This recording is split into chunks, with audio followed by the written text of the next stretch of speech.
Incidente sul lavoro stamattina a Catanzaro, un operaio è morto nel cantiere della costruenda variante alla strada statale 106. Secondo le prime notizie, l'uomo è precipitato da un cavalcavia in costruzione nella zona di Catanzaro Lido. Decine di donne di San Giovanni in Fiore, sotto un'abbondante nevicata, hanno bloccato le strade di accesso al paese per protestare contro la chiusura di alcuni reparti dell'ospedale prevista dal piano di rientro sanitario. Diversi gli slogan scanditi, alcuni contro il commissario ad acta per la sanità e presidente della regione Giuseppe Scopelliti. Presidiate la superstrada e tutte le strade di ingresso e d'uscita.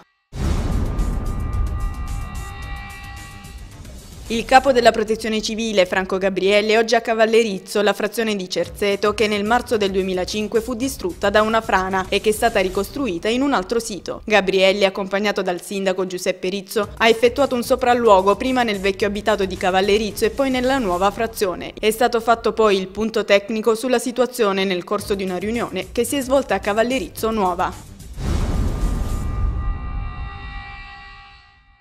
La polizia ha fermato a Reggio Calabria Demetrio Giuseppe Gangemi, 42 anni, con l'accusa di essere stato l'armiere della cosca Lo Giudice dell''Ndrangheta, alla quale sarebbe stato affiliato. Avrebbe trasportato e nascosto armi ed esplosivi per gli attentati ordinati dalla cosca. A riscontro delle rivelazioni dei pentiti Lo Giudice e Villani, i poliziotti hanno trovato in un garage di Gangemi numerose armi.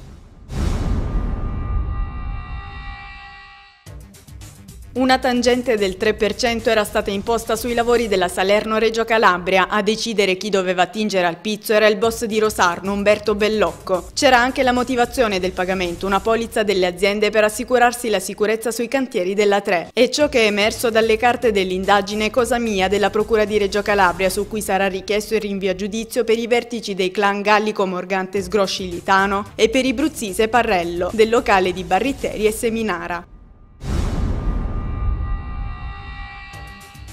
La Regione e le federazioni dei farmacisti di Catanzaro e Cosenza hanno trovato un accordo sul pagamento degli arretrati. Federfarma Catanzaro ha comunicato che grazie all'intervento del governatore Scopelliti, al termine di un incontro tenutosi al Dipartimento Salute della Regione Calabria, sono state accolte le richieste di minima necessarie a consentire ai farmacisti delle province di Catanzaro e Cosenza di interrompere il previsto passaggio all'assistenza in diretta sin dal prossimo 1° marzo.